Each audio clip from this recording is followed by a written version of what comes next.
point of clarification, the $60,000 grant, would that be money that comes to SCOG, our crime lab, and then we pay Mansfield on a contract basis? No, the way it was worked out is if we couldn't get the application in, it would be lost, or we had an option to designate it, to contact the administrator of the grant and say, you know, our portion, for instance, one of the other labs, two of the other labs actually allocated some of their money to go to some of the smaller labs that couldn't get funding. So it was a matter. Go through our budget. No, it wouldn't go through your budget. It would be just allocated to them, and then they agreed to, when we would send them cases, they'll agree to do a certain number of cases for us. Like a gift card.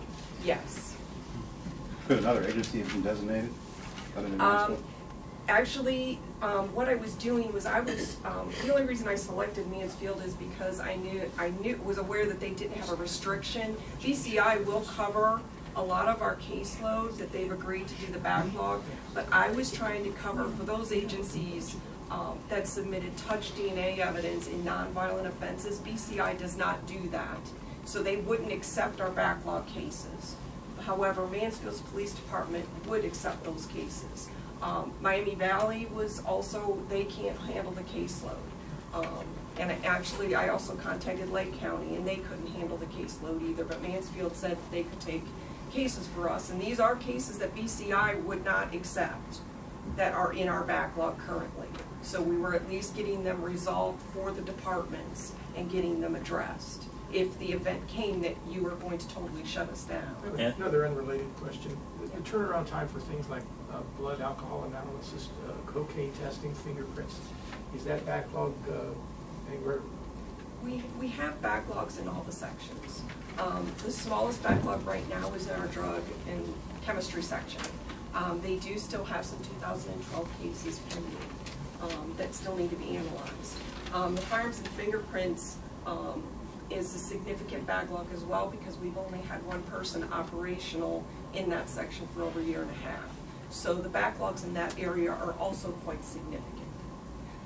The headings, you have DNA, firearms and fingerprints, and other, The other one was chemical? just chemistry, yeah. Chemistry.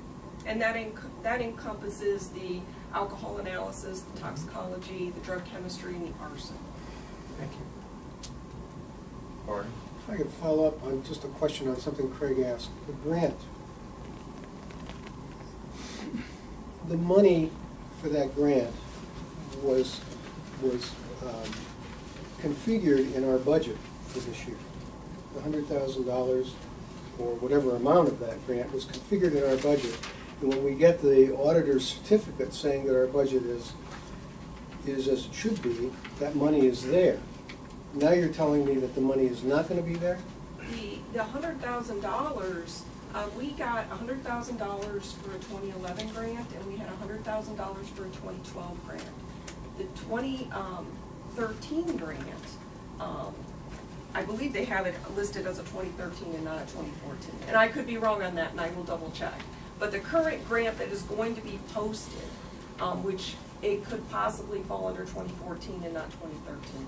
Because the grant money that we have currently that we're getting, I believe that that's covered under this year, if that makes sense. This grant that's coming up now is for funding that we would be getting next year.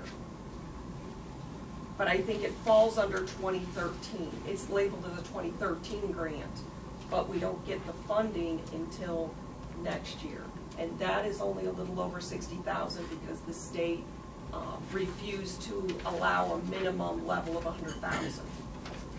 So our amount of money is based on the percent of violent crimes, which we have about 3% for Stark County. But I will double check that and make sure, Well, but that's my understanding. I guess the question is, do we have to amend our certificate in some way? Well, I guess the answer is no, but I'm yeah, not sure that's the it's- answer. I think we're underestimating the significance of, in past years we've received this, in a budget that is potentially being underfunded into the future, we've been receiving $100,000 that's been part of our certificate for several years, at least in the past, and I believe it probably is a part of our certificate this year, Donald. Yes. Yes, that's part of our certificate of our proposed amount of funding for this year. Again, for that have been unilaterally removed from the budget without any action by this board or from the city of Canton, safety director or city council is rather an extraordinary occurrence, and I guess we have to look at this very thoroughly, and I'm not even sure whether the authority exists for Michelle to, on your own to either apply for or to unilaterally on your own assign it to somebody else. Like I said, I made a It's move truly that extraordinary. I can't control, and I apologize. I really, in all honesty, I'm being pulled in two different directions here. I'm being pulled by the city and I'm being pulled by the county, and I'm not really sure on how everybody wants me to address them or notify them. Well, for sure, we or- want you to talk to one or the other of us. Yeah, and in You this know. case, Well, Mr. Chairman, I mean, let me just say, Yes. and I appreciate the history lesson.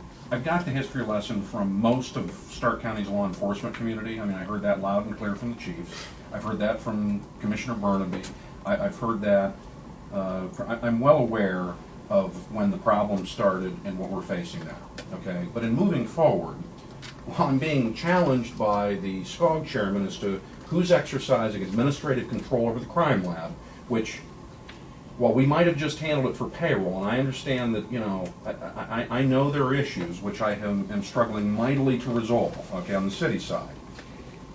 I also know that right now, I'm legally in the chain of, I have legal authority as the appointing authority over these personnel.